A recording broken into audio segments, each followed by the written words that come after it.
ଏ ଦିଦି ଗୁଡ଼ା ଜମା ଭଲ ନୁହନ୍ତି। ତୁ ତ ମୁତୁରି ମୁଁ ତ ମୁତୁରି ହେସ କାହିଁ ପାଇଁ ଧୋଇବା।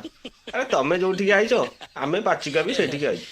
ତମେ ତମେ ଆମକୁ କାହିଁକି ଇଙ୍ଗିତ କଲ? ଆରେ ତମେ ଗୋଟେ ଜାଗାରେ ଶୋଇପଡ଼ିଥାନ୍ତ ନା ଆଉ।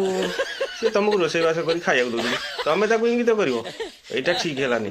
କିନ୍ତୁ ପାଚିକା ଭଉଣୀ ଜଣକ ପୁରା ରାଗିଗଲେ, ଏକଦମ ଦିଦି କି ସାଇଜ କରିଦେଲେ ପୁରା। ତାଙ୍କ ମନ ଘର ଧରି ଯାଇଥିବ। ଦେଖ ଏ ଭିଡ଼ିଓଟି, କେମିତି ତାଙ୍କ ମନ ଘର ଧରି ଯାଇଥିବ। ଏ ଭିଡ଼ିଓଟିକୁ ବହୁ ମାତ୍ରାରେ ସେୟାର କରିବ ଭାଇ। ଏ ପାଚିକା ଜଣକ ଦେଲେ ଝାଡ଼ି, ଦିଦିର ତ ପୁରା ଏକଦମ ତା ଘରେ ବାଜି ଯାଇଥିବ ଆଉ। ଦେଖ ଏ ଭିଡ଼ିଓ। ଶିକ୍ଷକ ମାନେ ଆମକୁ ପ୍ରୟାସ କରୁଛନ୍ତି, ମାନେ ଏଇ ଶିକ୍ଷକ ଏଇ ପାଚିକାଙ୍କ ଦ୍ୱାରା ମାନେ ମଧ୍ୟାହ୍ନ ଭୋଜନ ନ ଖାଇଲେ ଚଳିପାରିବେନି, କିନ୍ତୁ ଏଇ ପାଚିକା ମାନଙ୍କୁ ଆଜି ଲୋହା କେନ୍ଦ୍ର ପ୍ରୟାସ କରୁଛନ୍ତି। ପାଚିକା ପାଚିକା ଯଦି ଆମ ମାଷ୍ଟରମାନଙ୍କୁ ଏମିତି ପ୍ରୟାସ କରିବ, ତମେ 40,000 50,000 ପଇସାରେ କେତେ ଏଠେଇ କଣ ପାଇଁ ଆମର ଏକ 5 ଦିନ 5 ରାତି ହେଲା ଭୁବନେଶ୍ୱର। ପାଚିକା ମାନଙ୍କର ମାଛକୁ ଦିନକୁ 80 ଟଙ୍କା ଦରମା, ସେମାନେ ତାଙ୍କ ପରିବାର କେମିତି ପ୍ରତିପାଳିତ କରିବେ?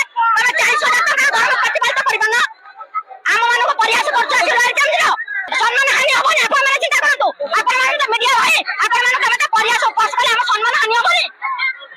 ଆପଣମାନେ ନିଶ୍ଚିତ କୁହନ୍ତୁ, ଆମେ ତ ଆପଣମାନଙ୍କୁ ସମ୍ମାନ ଦଉଛୁ। ଆମ ଶିକ୍ଷକ ମାନେ ତମେ ଆମକୁ କହିବ କି କଥା ଏଗୁଡ଼ା? ଶିକ୍ଷକ ମାନେ ପୁରା ବୁଦ୍ଧି ଶିଖିଲ ଆଉ। ରହିଲି ଭାଇ, ଜୟ ଜଗନ୍ନାଥ।